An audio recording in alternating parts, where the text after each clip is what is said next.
بس کچھ خاص مقامات کی نشاندہی آسانی سے سمجھ آ رہی تھی، باقی چھوٹے مقام سمجھ ہی نہیں آ رہے تھے۔ سفر کے دوران دونوں کسی خاص قسم کی دشواری کا سامنا نہیں کیا۔ 1 مہینے کے شب و روز کے بعد بالآخر انہیں اپنی منزل نظر آ ہی گئی، لیکن وہاں جانے سے پہلے انہوں نے یہ کنفرم کرنا ضروری سمجھا کہ یہ وہی جگہ ہے یا نہیں۔ اس لیے انہوں نے گاؤں سے 20 میل پہلے ہی جو گاؤں تھا وہاں سے لوگوں سے پوچھ لیا کہ آگے ان کی منزل بھمبو گاؤں ہی ہے، تو بہت سے لوگوں نے یہی کہا کہ 50 میل دور جو گاؤں ہے اس کا نام بھمبو ہی ہے۔ دیما اور بھیم کے چہرے خوشی سے کھلکھلا اٹھے تھے اور انہیں اپنی منزل مل ہی گئی تھی، پر جہاں جہاں یہ خوشی کے آثار تھے وہیں ان کے دل ابھی تھوڑے پریشان بھی تھے۔ ان کو اصل خوشی تو بھمبو گاؤں میں ہی جا کے ملنی تھی۔ دیما اور بھیم اس بات سے بالکل بلا علم تھے کہ ان کے ساتھ کیا ہونے والا ہے۔ آخرکار وہ گاؤں کے پاس پہاڑی پر پہنچ گئے۔ وہاں پہنچ کر سب سے پہلے انہوں نے اپنے گدھوں سے سامان اتارا۔ سامان اتارنے کے بعد گدھوں کو انہوں نے ادھر ہی چھوڑ دیا، کیونکہ اس گاؤں میں جانے کے لیے پہاڑوں سے اوپر سے جانا پڑتا تھا۔ پہاڑوں کے اندر انہیں کہیں بھی گاؤں جانے کا راستہ دکھائی نہ دیا، اور گدھوں کے لیے پہاڑ عبور کرنا تقریباً ناممکن کام تھا۔ اس لیے اپنے اپنے گدھے وہیں چھوڑ کر وہ آگے بڑھ گئے۔ گاؤں پہنچنے پر پرانے کھنڈر دیکھ کر عجیب سا خوف محسوس ہوتا تھا، پر وہ ہمت کر کے آگے بڑھتے گئے۔ شام کا وقت تھا، سورج غروب ہو رہا تھا۔ رات کے اندھیرا آہستہ آہستہ ہر چیز کو اپنی لپیٹ میں لے رہا تھا۔ آسمان کا رنگ لال خون کی طرح دکھائی دے رہا تھا۔ سنسان جگہ تھی، ہر طرف سناٹا تھا۔ ہلکی ہلکی ہوا کی آواز سنائی دے رہی تھی۔ یہ آواز اس شام کو بھی خوفناک بنا رہی تھی۔ پھر دیما کو اچانک سے ایک آواز سنائی دی اور وہ اس آواز پہ چونک اٹھی، لیکن اسے لگا کہ شاید یہ اس کا وہم ہوگا، کیونکہ اس کے ساتھ یہ بھیم پرسکون چل رہا تھا اور وہ پھر سے چلنے لگی۔ مگر اس نے محسوس کیا کہ یہ سب کچھ عام نہیں تھا، بلکہ کچھ عجیب تھا۔ اس میں جس کی وجہ سے اس نے خوف محسوس کیا، وہ چند قدم ہی آگے بڑھے تھے کہ ان کو ایک مکان دکھائی دیا جو باقی مکانوں کی نسبت قدرے بہتر تھا، لیکن پھر بھی اس کی حالت کافی خراب تھی۔ دونوں نے ہمت کی اور اندر داخل ہو گئے۔ دیما تو ابھی بھی کافی سہمی ہوئی تھی اور اسے وہ عجیب سی آواز ابھی بھی محسوس ہو رہی تھی، ابھی بھی وہ اس میں کھوئی ہوئی تھی کہ اچانک اس کے کندھے پر کسی نے ہاتھ رکھا اور اس ہاتھ نے زور سے اس کے کندھے کو جکڑ لیا۔ مارے خوف کے دیما کا پورا وجود لرز رہا تھا اور وہ ایک دم گھبرا کر پیچھے کی جانب پلٹی تو کیا دیکھتی ہے کہ بھیم اسے کندھے کو پکڑے ہوئے کھڑا ہے۔ اس کی گھبراہٹ دیکھ کر بھیم نے پوچھا کہ کیا ہوا دیما؟ کب سے آوازیں دے رہا ہوں، کہاں گم ہو؟ بھیم کے سوالوں پر وہ اپنے ہوش میں واپس آئی اور گڑبڑا کر ہکلاتے ہوئے بولی، کچھ نہیں ہوا، وہ بس ایسے ہی میں کچھ سوچ رہی تھی۔ دیما کے ماتھے پر خوف کی وجہ سے ہلکا ہلکا پسینہ تھا، لیکن اندھیرے کی وجہ سے بھیم کو نظر نہ آیا۔ دیما تم ٹھیک ہو نا؟ کیا ہوا، کوئی پریشانی ہے؟ اگر کوئی پریشانی ہے تو مجھے بتاؤ۔ بھیم کے سوال پوچھنے پر دیما ایک بار پھر سے بولی، لیکن اس بار اس کی آواز میں واضح لڑکڑاہٹ تھی۔ نہیں، ایسے ہی کچھ، بس کوئی بات نہیں۔ اچھا ٹھیک ہے، میں باہر جا رہا ہوں کچھ سوکھی لکڑیاں اور پتے اکٹھے کرنے تاکہ رات کو آگ جلائی جائے۔ تب تک تو سامان اور لانٹین نکالو اور اس میں تیل ڈال دو۔ یہ کہنے کے ساتھ ہی وہ باہر نکل گیا اور دیما اس کے گھر سے نکلنے کے ساتھ دروازے کی طرف گئی تاکہ دروازہ بند کر لے، لیکن جیسے ہی دروازے کی طرف بڑھتی ہے اچانک سے دروازہ ہلکے سے حرکت میں آ گیا۔ دیما پہلے ہی ڈری ہوئی تھی، دروازے کی خود بخود حرکت سے وہ مزید ڈر گئی اور مارے خوف کے جہاں کھڑی تھی وہیں پہ جم گئی۔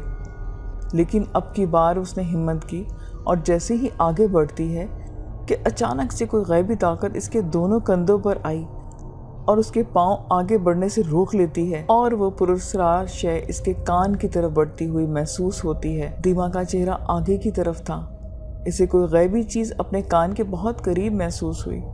وہ محسوس کرتی ہے کہ اس غیبی شے کا کوئی وجود نہیں ہے بلکہ وہ دھواں ہے۔ پھر دیما کو ایک پراسرار آواز آئی، اسے ایسا لگا جیسے کوئی اس کا نام پکار رہا ہو۔ نام سنتے ہی دیما زور سے چیخی، اس کے منہ سے چیخ نکلتے ہی وہ بے ہوش ہو گئی۔ تو لسنرز، یہ آج کا پہلا پارٹ تھا۔ نیکسٹ پارٹ میں آپ کو نیکسٹ ویک سیم ٹائم پہ سناؤں گی۔ اب مجھے اجازت دیں، آپ اپنا بہت خیال رکھیں اور مجھے اپنا فیڈ بیک ضرور دے رہے ہیں۔ پھر ملیں گے نیکسٹ ویڈیو میں۔ خدا حافظ۔